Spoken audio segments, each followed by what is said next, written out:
बिस्मिल्लाहिर्रहमानिर्रहीम। आज हम 3.6 एक्सरसाइज शुरू कर रहे हैं और इंशाल्लाह इसको ख़त्म करेंगे।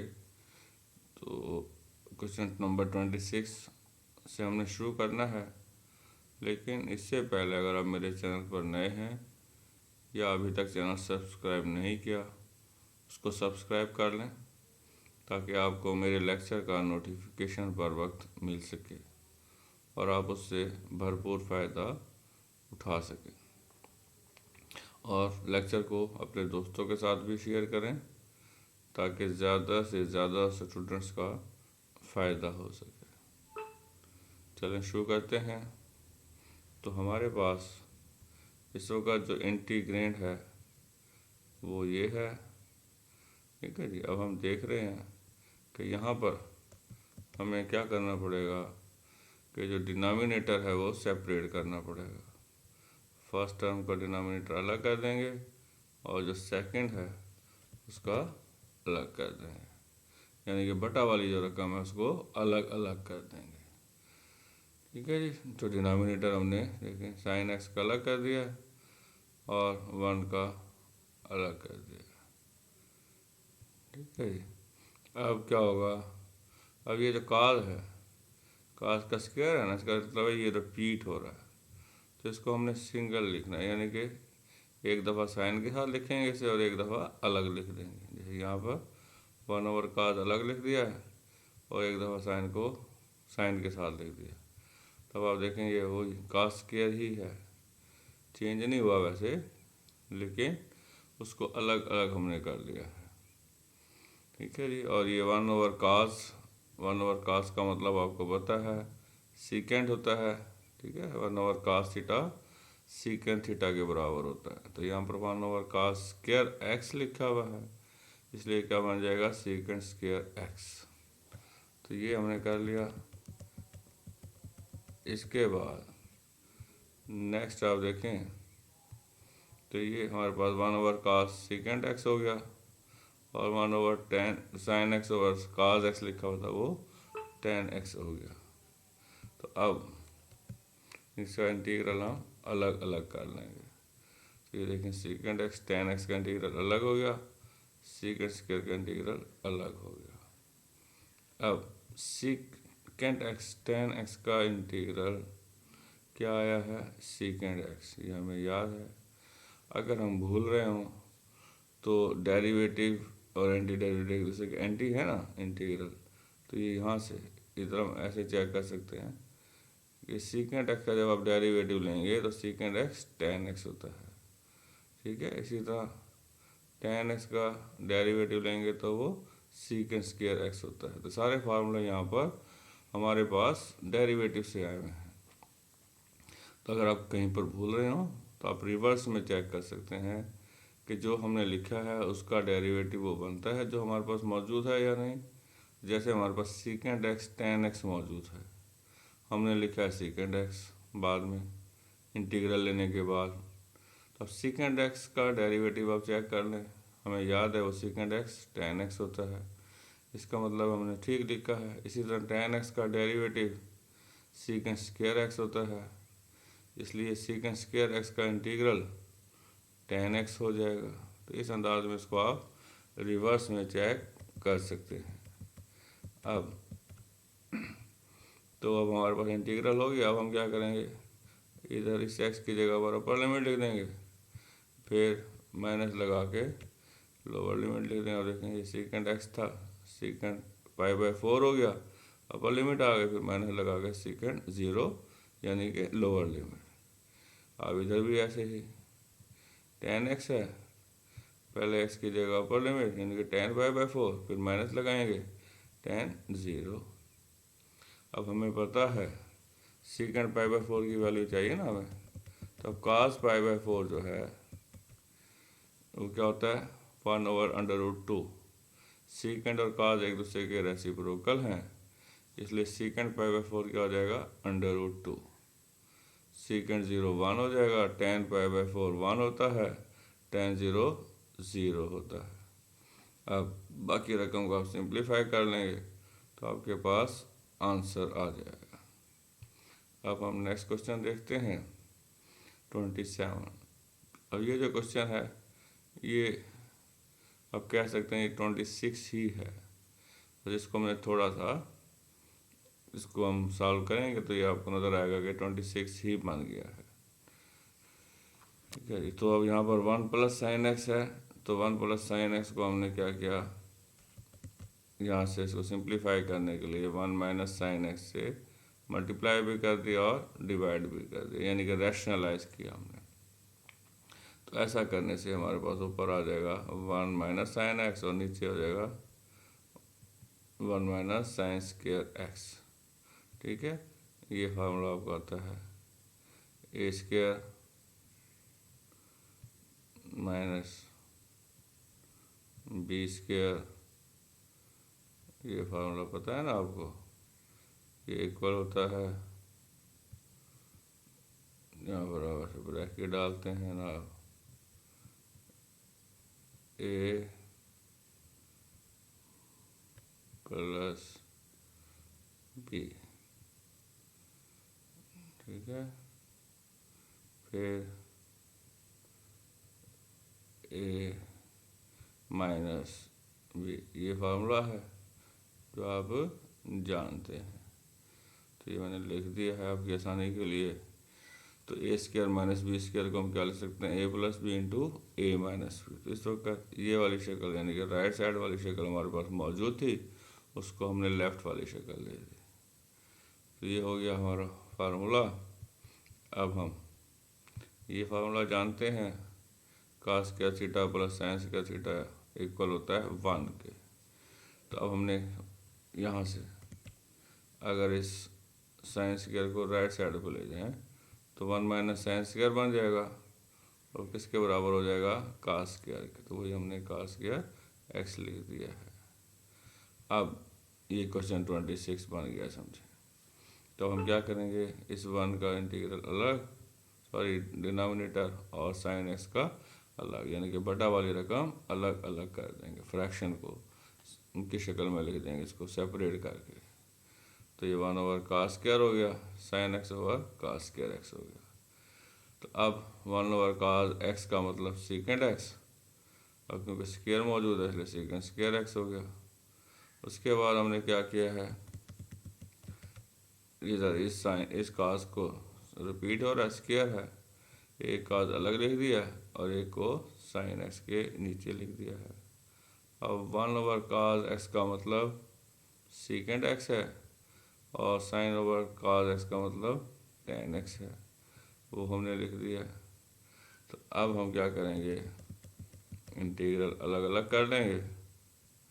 तो यहाँ पर इंटीग्रल हमने अलग अलग कर लिया, देखें। ठीक है जी, तो इंटीग्रल अलग अलग होने के बाद सीकेंड स्क्वायर एक्स का इंटीग्रल टेन एक्स और सीकेंड एक्स टेन एक्स का इंटीग्रल सीकेंड एक्स। उसके बाद सिंपल काम है, आपने लिमिट्स पुट करनी है और उसको सिंप्लीफाई कर लेना है, और ये काम हमने 26 क्वेश्चन में किया भी है। तो सिर्फ दोनों क्वेश्चन में जो फ़र्क आया वो ये है कि वहाँ पर ये रकम पहले है ये वाली और ये वाली बाद में है, बाकी यही चीज़ है। तो ये अब आपका क्वेश्चन हो गया, इसको आप देख लेंगे सिंप्लीफिकेशन इसकी। तो अब हम क्वेश्चन 28 देखते हैं। तो क्वेश्चन 28 में हमें ये दिया हुआ है इंटीग्रेंड। तो अब हमने क्या करना है, अब हमारे पास नीचे हम देख रहे हैं अंडर रूट है ना फंक्शन का, तो इस अंडर रूट को देखते हुए हम क्या देख रहे हैं, ऊपर 3x मौजूद है, नीचे हमारे पास है 4 माइनस 3x। तो अब हम क्या करेंगे कि नीचे माइनस 3x जो है नीचे मौजूद है, तो वहाँ भी हम ऊपर भी माइनस 3x बनाएंगे। यहाँ देखें ना माइनस 3x मौजूद है, तो अब हमने ऊपर भी माइनस 3x बनाना है। तो हमारे पास क्या है 3x है, तो इसलिए हमने माइनस 3x यहाँ लिखा।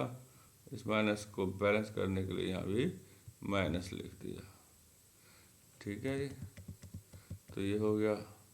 उसके बाद अब नीचे क्योंकि 4 माइनस 3x है, माइनस 3x तो हमने ऊपर बना लिया है, अब इधर हम क्या करेंगे प्लस 4 भी कर देंगे इस जगह पर। ठीक है जी, और -4 भी कर देंगे। तो यहाँ आप देख सकते हैं +4 भी किया, -4 भी किया।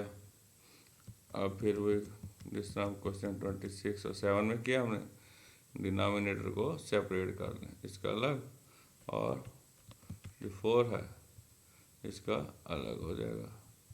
यहाँ पर हमने डिनोमिनेटर सेपरेट कर लिया।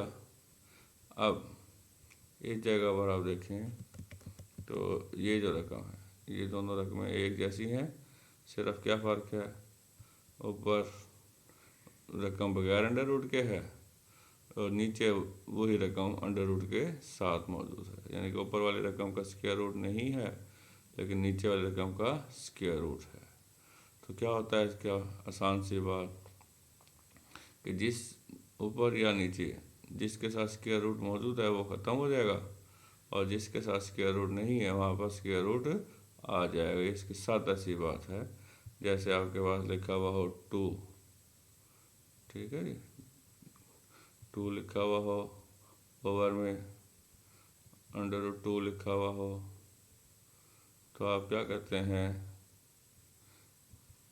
जो ऊपर 2 लिखा हुआ है इस 2 को आप लिख सकते हैं √2 इंटू √2, ठीक है जी, ओवर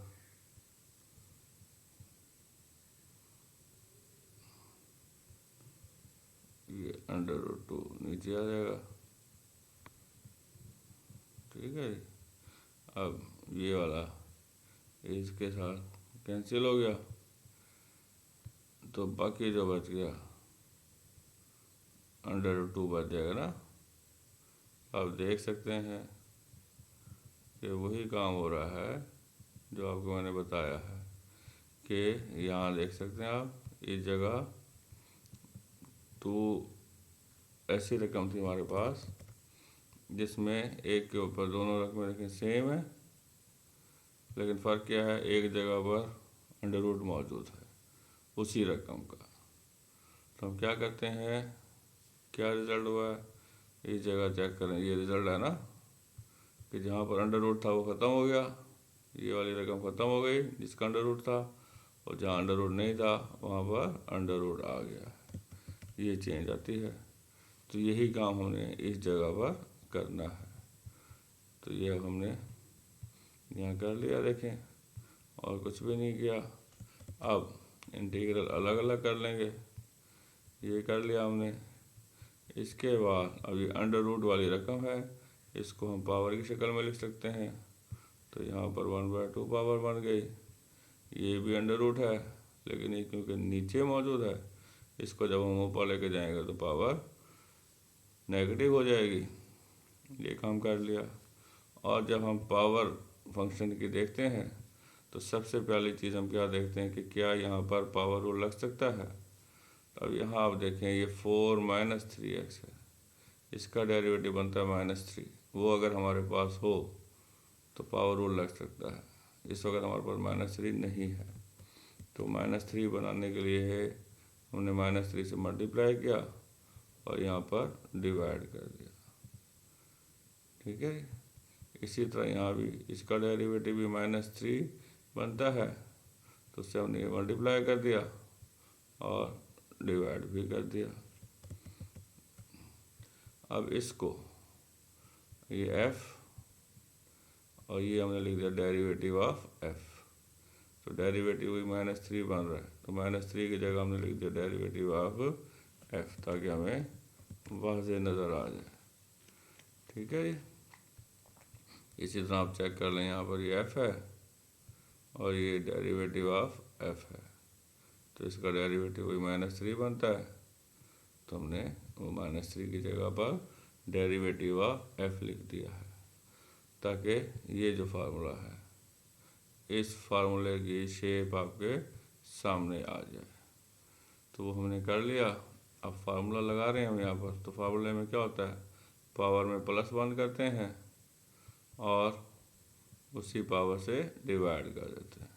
डिनोमिनेटर में भी यही काम करते हैं, पावर में +1 करते हैं और उसी पावर से डिवाइड कर देते हैं। ये कर लिया। अब इसको सिंप्लीफाई करेंगे और वो सिंप्लीफिकेशन क्या होगी कि ये जो पावर है 3/2 हो जाएगी, ये जो है ये भी 3/2 हो जाएगा। इसी तरह यहाँ पर ये 1/2 हो जाएगा, पावर भी 1/2 हो जाएगी। फ़िलहाल यही सिंप्लीफिकेशन होनी है, तो ये हमने लिख लिया यहाँ पर। अब नेक्स्ट स्टेप में क्या हो जाएगा, ये 2/3 जो है डिनोमिनेटर में मौजूद है, इसका रेसिप्रोकल हो जाएगा, यानी कि ये रकम उलट जाएगी। उलटने का मतलब नीचे वाली रकम ऊपर, ऊपर वाली नीचे, यानी कि 3/2 है तो ये 2/3 हो जाएगा। इसी तरह ये वाली रकम भी उलट जाएगी, 2/1 हो जाएगा। तो ये काम होगा नेक्स्ट स्टेप में। तो इसको अब हम देखते हैं ना। तो ये हमने किया, देख लें, उलट दिया, बाकी वैसे ही है। तो ये क्या हो गया, ये सिंप्लीफाई होकर 2/9 बन जाएगा। तो यहाँ पर हमने 2/9 लिख दिया है। तो अब इसके बाद यहाँ पर ये आपस में मल्टीप्लाई होकर 8/3 हो जाएगा, वो लिख दिया। अब यहाँ हम क्या कर रहे हैं, लिमिट को पुट कर रहे हैं ना, upper limit minus lower limit. तो आप देख लें, यहाँ पर अपर लिमिट आ गई 1, यहाँ पर लोअर लिमिट आ गई 0, बाकी वैसे ही है। इसी तरह दूसरे इंटीग्रल में अपर लिमिट आ गई माइनस लोअर लिमिट आ गई है। बाकी अब आप इसको सिंप्लीफाई करेंगे तो सिंपल सी सिंप्लीफिकेशन है, आपके सामने हुई है, इसको आप देख लेंगे तो, और ये आप आराम से कंप्लीट कर सकते हैं। जब आप इसको सिंप्लीफाई कर लेंगे तो इसका आंसर 10/9 आ जाएगा। तो ये क्वेश्चन भी हमारा हो गया। अब ये जो क्वेश्चन है, तो इस क्वेश्चन को आमतौर पर सब्स्टिट्यूशन से करते हैं। सब्स्टिट्यूशन करने के बाद इसकी पार्शियल फ्रैक्शन करते हैं। तो ये उस पार्शियल फ्रैक्शन की वजह से काफ़ी लेंथी हो जाता है। तो ये जो क्वेश्चन है, इसको हल करना, मतलब मैं जो आपको बता रहा हूँ इस तरीके से बता रहा हूँ कि इसको सब्स्टिट्यूशन भी ना करनी पड़े और पार्शियल फ्रैक्शन भी ना करना पड़े, और ये काम हमारे लिए ज़्यादा आसानी से हो सके। तो अब आपने करना क्या है, जो काम हमने अभी क्वेश्चन 28 में किया, उसमें हमने क्या किया था कि जो रकम नीचे मौजूद है वही हमने ऊपर बनाई थी। तो यहाँ भी हम वही काम करेंगे कि जो रकम नीचे मौजूद है वही ऊपर बनाएंगे। तो उसके लिए आसान सा काम जो है वो ये है कि आपने देखना है, ये दो रकमें तकरीबन एक जैसी हैं, ठीक है जी। इनमें से जो बड़ी रकम है ना, बड़ी में से छोटी को माइनस कर दें, बड़ी में से छोटी को माइनस कर दें। जब हम ये करते हैं तो हमारे पास क्या बचेगा, 2। तो इसका मतलब है इस जगह पर हमारे पास 2 होना चाहिए, ठीक है। तो यहाँ पर डिनोमिनेटर में दोनों एक जैसी रकमें हैं तकरीबन। तो इसमें जो बड़ी रकम है उसमें से छोटी को माइनस करें, जो रिमाइंडर होगा वो ऊपर होना चाहिए। तो इस केस में रिमाइंडर क्या है, 2। जब आप यहाँ से इसको माइनस करते हैं तो रिमाइंडर क्या आता है, 2। तो ऊपर 2 होना चाहिए, वो नहीं था हमारे पास। 2 से हमने मल्टीप्लाई भी कर दिया, डिवाइड भी कर दिया, और ये वाला जो cos x है उसको एंड पर लिख दिया, ठीक है जी। ये काम हो गया। अब नेक्स्ट स्टेप में क्या करेंगे, हम इधर इस 2 में sin x प्लस कर देंगे, तो ये चीज़ बन जाएगी। और उस प्लस हमने sin x किया है तो बैलेंस करने के लिए माइनस sin x करेंगे तो ये बन जाएगा। तो हमारा जो टारगेट है वो अचीव हो जाएगा। तो अब हमने 2 में sin x को प्लस भी कर दिया, माइनस भी कर दिया, और ये काम करने के बाद आप देख रहे हैं तो क्या हो गया कि हमने जो रकम डिनोमिनेटर में मौजूद थी वही ऊपर बना ली है। अब हम डिनोमिनेटर को सेपरेट कर देंगे, फर्स्ट टर्म का अलग और जो सेकंड टर्म है इसका अलग हो जाएगा। ये क्या यहाँ पर देख लें, ठीक है। अब ये 2 + sin x, 2 + sin x से कैंसिल हो गया, और ये जो sin x है sin x से कैंसिल हो गया, बाकी क्या बच गया, यहाँ पर बच गया जी 1/sin x, यहाँ पर बच गया 1/2 + sin x। ये कर लिया हमने। अब नेक्स्ट स्टेप में क्या होगा, ये जो cos x है इसको अंदर मल्टीप्लाई कर देंगे। cos x 1 से मल्टीप्लाई होगा cos x, इस तरह 1 से मल्टीप्लाई हुआ cos x, ये रकम बन गई। तो अब ये देखने में बड़ा सिंपल काम हो गया हमारा। तो पार्शियल फ्रैक्शन करके हम इस जगह पर आते तो ये हमने बगैर पार्शियल फ्रैक्शन के काम कर लिया। अब हम इंटीग्रल को अलग अलग कर लेंगे, ठीक है जी। अब हम देख रहे हैं ये जो sin x है इसका डेरिवेटिव क्या बनता है, cos x ऊपर मौजूद है। sin x का डेरिवेटिव cos x ऊपर मौजूद है, तो हमने ये लिखा sin derivative of sin x, ये वाला cos x आ गया, ठीक है जी। अब 2 + sin x का डेरिवेटिव भी क्या बनता है, cos x, वो भी आप देखें ऊपर मौजूद है। तो अब क्या हुआ, ये जो f है इस f का डेरिवेटिव ऊपर मौजूद है, ठीक है। इसी तरह इस f का डेरिवेटिव ऊपर मौजूद है। तो f का डेरिवेटिव ऊपर मौजूद हो तो ये फार्मूला है हमारे पास। तो इंटीग्रल क्या होता है, natural log of f + c।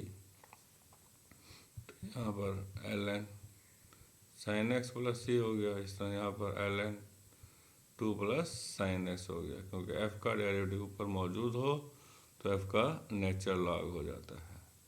ये हमने कर लिया। इसके बाद अब लिमिट्स पुट करने वाला काम रह गया, इंटीग्रेशन हो गई है। तो अब क्या होगा, लेकिन लिमिट पुट करने से पहले एक दफ़ा फिर मैं बता दूं कि ये f है हमारे पास, ऊपर f का डेरिवेटिव मौजूद है। ये क्या है, ऊपर f का डेरिवेटिव है। f का डेरिवेटिव ऊपर मौजूद हो तो f का नेचुरल लॉग हो जाता है, ठीक है। सॉरी, इसी तरह यहाँ पर आप देख सकते हैं ये f है, ऊपर f का डेरिवेटिव है। f का डेरिवेटिव ऊपर हो तो f का नेचुरल लॉग हो जाता है, ठीक है जी, ये फार्मूले के मुताबिक। अब ये काम करने के बाद लिमिट्स पुट करेंगे हम। अब लिमिट पुट करते वक्त क्या होगा, यहाँ देखें ये x है ना जी, इस x की जगह अपर लिमिट आ जाएगी। यहाँ देख सकते हैं ln sin अपर लिमिट π/2, फिर माइनस अब साइन लिमिट लोअर लिमिट आ जाएगी ln sin π/6। यहाँ भी अब इस x की जगह अपर लिमिट 2 + sin ये π/2 आ गई, और फिर ये लोअर लिमिट आ गई -2 - ln 2 + sin π/6। अब π/2 का मतलब 90 डिग्री इसका एंगल है, तो sin 90 डिग्री क्या होता है, 1 के बराबर होता है। π/6 का मतलब 30 डिग्री है, तो sin 30 डिग्री जो है वो बराबर होता है 1/2 के। वो हम वैल्यूज़ अब पुट कर देंगे। तब आप देखें यहाँ पर ये वैल्यूज हमने डाल दिए हैं जी, अपर लिमिट वैल्यू आ गई, ठीक है जी। इसी तरह यहाँ पर आ गई वैल्यू डालने के बाद अब इसकी सिंप्लीफिकेशन है। अब वो क्या सिंप्लीफिकेशन है, ये ln 1 है, इसकी जगह हम 0 लिख सकते हैं, यहाँ जैसे हमने 0 लिखा है, ठीक है जी। और बाकी जो है और क्या सिंप्लीफिकेशन है, ये 2 + 1 को 3 लिख सकते हैं, यही सिंप्लीफिकेशन है। इसका एलसीएम ले लें तो 5/2 हो जाएगा, वो हमने कर लिया। उसके बाद क्या किया हमने, ये वाला जो 1/2 है इसको कॉमन ले लिया है, ये कॉमन लेके लिखा। तो यहाँ आप देख सकते हैं ln 1 - ln 1/2। अब इस माइनस की वजह से अंदर वाली रकम के जो है साइन है वो चेंज हो जाएंगे, तो यहाँ पर वही साइन चेंज हो गया, देख लें।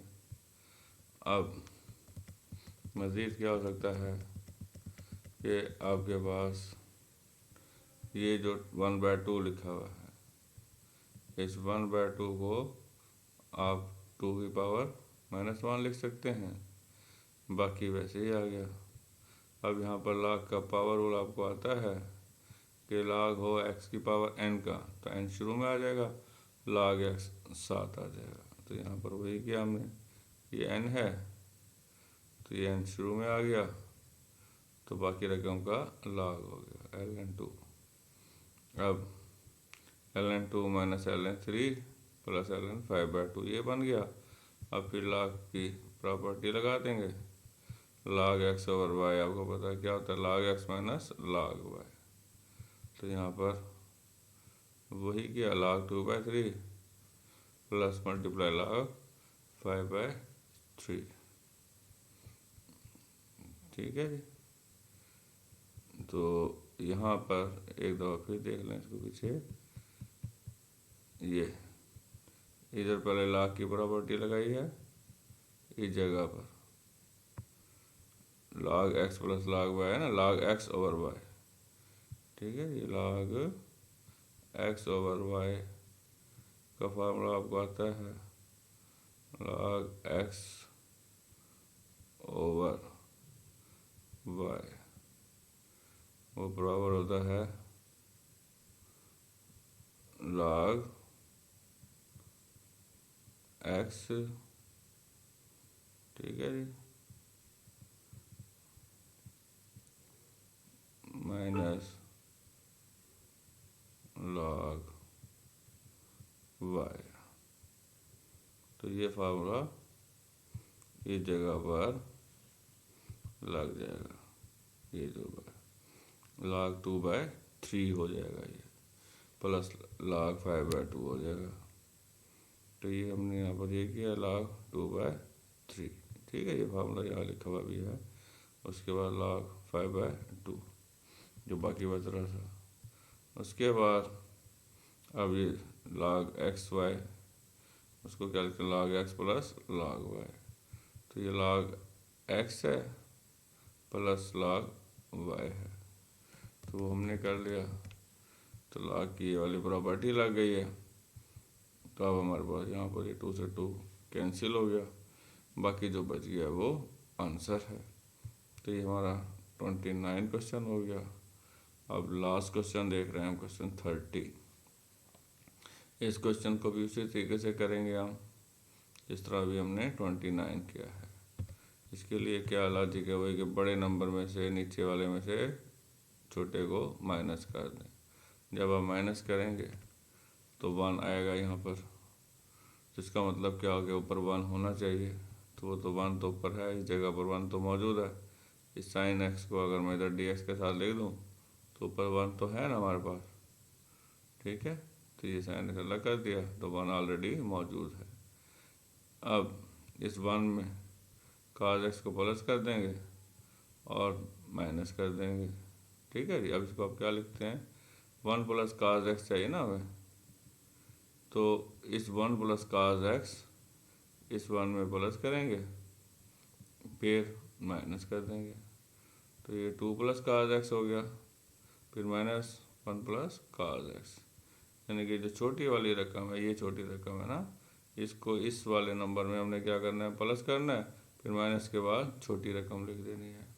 तो 1 प्लस cos x जब हम इसमें ऐड करेंगे इस 1 के अंदर, तो 1 प्लस 1 2 हो जाएगा। तो ये रकम बन गई। उसके अलावा अगर आप इसको और दूसरे अंदाज में देखें कि अब अगर हम माइनस करें ये रकम माइनस ये वाली रकम, तो हमारे पास वही 1 आ जाएगा। अब आप क्या करेंगे, डिनोमिनेटर अलग अलग कर देंगे। फर्स्ट टर्म का डिनोमिनेटर अलग और जो सेकंड है इसका अलग कर देंगे। तो ये काम करने के बाद अब यहाँ पर आ गए, देख लें अब क्या होगा, 2 प्लस cos x से 2 plus cos x cancel, 1 plus cos x से 1 प्लस cos x कैंसिल, बाकी रकम आ गई। अब हम साइन x को अंदर मल्टीप्लाई कर देंगे, वो हमने कर दिया। अब उसके बाद इंटीग्रल देखें अलग अलग हो गया। अब उसी तरीके से कि जो नीचे वाली रकम है इसका डेरिवेटिव ऊपर होगा, नहीं होगा तो हम बना सकेंगे। अब 1 प्लस cos x है, तो 1 प्लस cos x का डेरिवेटिव क्या बनता है, माइनस साइन x। तो हमारे पास साइन x मौजूद है, तो हमने क्या किया, यहाँ पर माइनस लगाया, तो बैलेंस करने के लिए बाहर भी माइनस लगा दिया। इसी तरह 2 प्लस cos x, इसका डेरिवेटिव माइनस साइन x बना, वो हमारे पास माइनस नहीं था, माइनस यहाँ लगाया, बाहर पे माइनस लगा दिया। अब ये काम करने के बाद हम क्या देखते हैं कि f का डेरिवेटिव ऊपर मौजूद है। ठीक है जी, f का डेरिवेटिव ऊपर मौजूद है। इसी तरह यहाँ भी f का डेरिवेटिव ऊपर मौजूद है। तो ये फिर क्या हो जाएगा, नेचुरल लॉग ऑफ f हो जाएगा। ठीक है, जिससे यहाँ भी नेचुरल लॉग ऑफ f। अब लिमिट पुट करेंगे, इस x की जगह पर अपर लिमिट आ जाएगी, तो ये देख लें अपर लिमिट आ गई, बाकी रकम सेम। फिर माइनस लगाते हैं और x की जगह पर लोअर लिमिट आ गई, ये x की जगह लोअर लिमिट। फिर प्लस, अब इधर आएंगे तो यहाँ भी x की जगह पहले अपर लिमिट। ठीक है जी, ये अपर लिमिट आ गई, फिर वही माइनस लगाया हमने और x की जगह पर लोअर लिमिट आ गई। अब वैल्यूज पुट कर देंगे, cos π/2 0 होता है, cos 0 1 होता है। इन वैल्यूज़ को पुट करने के बाद आप इसको सिंप्लीफाई कर लेंगे, आसान काम है, आपके सामने हुआ हुआ है, तो आपके पास फिर आंसर आ जाएगा। तो ये हमारी 3.6 एक्सरसाइज जो है वो कंप्लीट हो गई है। इसमें किसी किस्म का प्रॉब्लम अगर आप फील करें मुझे कमेंट कर देंगे, इंशाल्लाह उसको रिज़ॉल्व करेंगे। अल्लाह हाफिज़, wish you best of luck.